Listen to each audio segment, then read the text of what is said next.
Literature gives us the opportunity to experience lives, perspectives, and worlds different from our own. Though remember, friend, a good story has many readings, and this is but one. You didn't want to get married to this bizarre man. Frankly, you barely know him, but he and your father agreed to the match. Now, he's abusing his servants, refusing to let you eat, and won't let you visit your family unless you agree that the sun is the moon. And did I mention that this is a comedy? Yeah, to call the subject matter of William Shakespeare's The Taming of the Shrew problematic in our day and age would be a fair assessment. But it's also one of his most popular and one of the most frequently staged comedies of his today because of its well-developed characters and Shakespeare's great comedic ear. That's a pretty wide dichotomy there, though I bet we can help bridge it with a little help from the coffee shop players. Zoe, get those baristas in costume. It's almost showtime.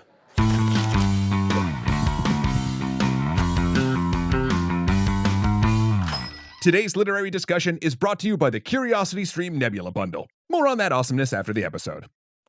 So you haven't read The Taming of the Shrew by William Shakespeare. I get it. Some of the Elizabethan-era content doesn't always vibe cleanly with modern sensibilities. Though, Shakespeare wrote that theater's job was to, quote, hold the mirror up to nature. To show us what we look like, warts and all. In that regard, Taming of the Shrew is kind of like a funhouse mirror, with all of the hilarity and creepiness that suggests. It reflects a little of how gender roles were evolving in Elizabethan England, and when we watch it, maybe we can see a bit of reflection of our own world too, with all of the hilarity and creepiness that suggests.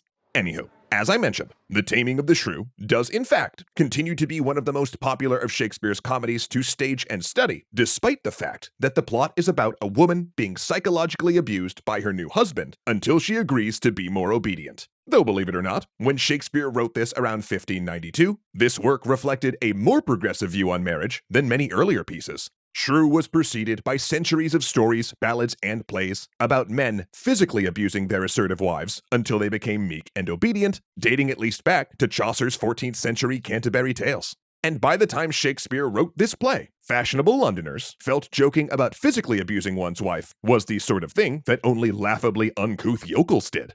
However, also at the time this play was written, there were still serious social consequences when a woman defied her prescribed gender role, even in London. For example, there was a practice known as carting, where a woman who stepped out of line was publicly shamed by being placed in a cart and pulled around town by the community while everyone banged pots and pans. This is actually referred to in Shrew, where one of the characters suggests he'd rather cart than court a woman. So while physical abuse was mocked and frowned upon, women were still forced to conform or be cast out.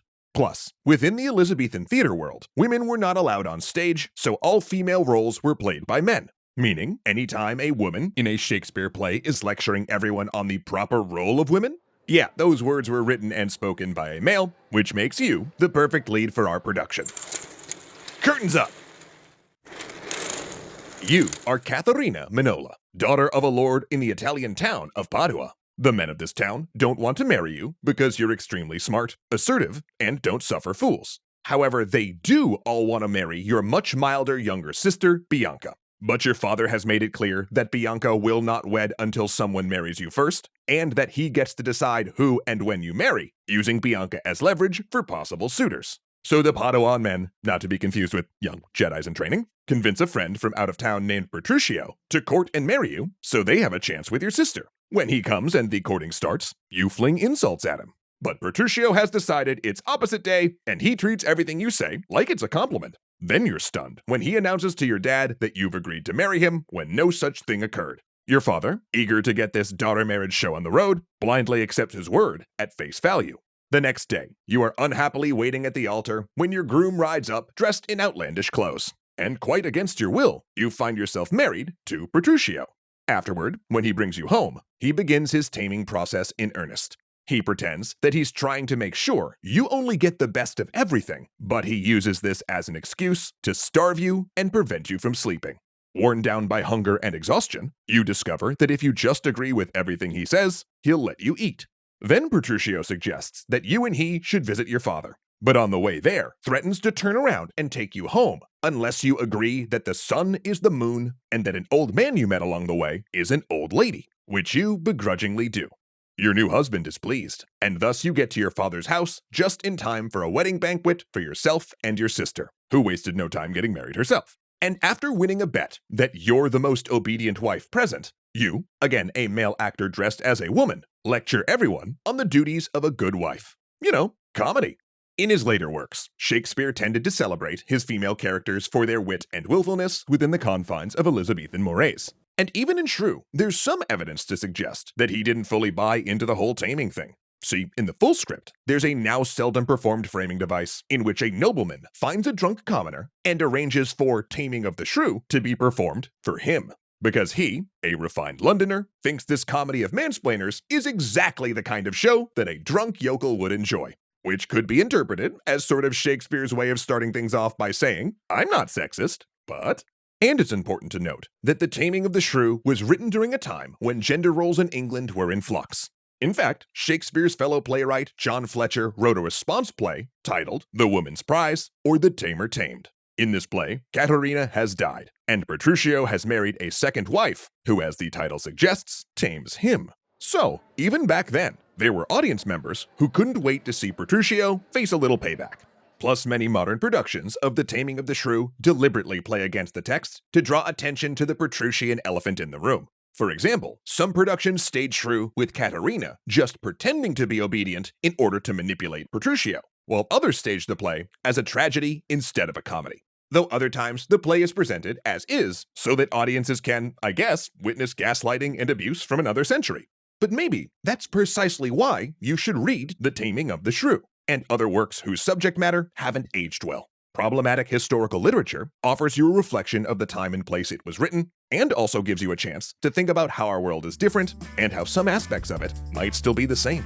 So, find a copy of The Taming of the Shrew. There's a ton of resources online, and take a look in this funhouse mirror for yourself. Because due to its iconic characters, witty dialogue, and cultural impact, it's still worth reading, warts and all.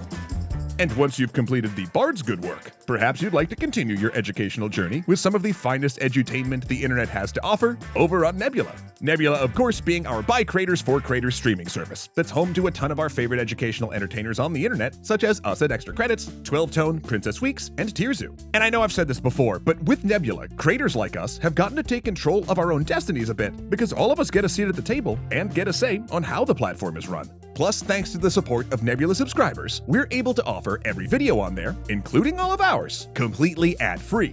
Not to mention all of the fantastic Nebula originals creator friends of mine have made. One of my favorites being Patrick H. Willems' hilarious movie, Night of the Coconut.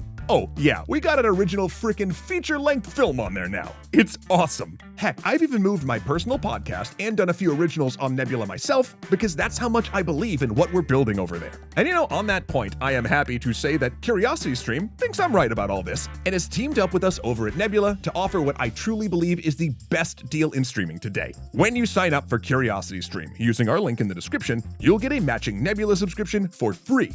Not a trial or anything, like full membership, meaning you get CuriosityStream's thousands of big-budget nonfiction films, videos, and award-winning original series, while also getting amazing content from the best bunch of creators the internet has to offer, all for under $15 a year. For instance, if you happen to love content about, taking a wild stab in the dark here, Shakespeare, then you should really check out the CuriosityStream doc, Tyrant, Shakespeare on Power, which explores how in a time where playwrights were jailed or worse for making political statements in their work, Shakespeare managed to outsmart the censors, writing history plays to illuminate the timeless nature of tyrants. It was a pretty fascinating workaround. So if any or all of that sounds up your alley, head on over to curiositystream.com/extra credits right now to get both of these phenomenal streaming services for only $14.97 for an entire year, which is 26% off the regular price, which still to me is just mind-blowing. And when you do, not only will you get to watch some of the best content this old series of tubes has to offer, but you'll also be directly helping out channels like ours in the process. Actually, seriously, just to go off script for just a moment, your response to us over on Nebula has been wonderful and reaffirming, and we are super grateful for all of your support. And can't wait to see you guys over there. Would you believe me if I told you that Ahmed Ziad Turk, Alicia Bramble, Angela Valenciana, Arcalite Games, Casey Muscha, Dominic Valenciana, Joseph Blame, and Skylar Holmes were all legendary patrons? Because it's true!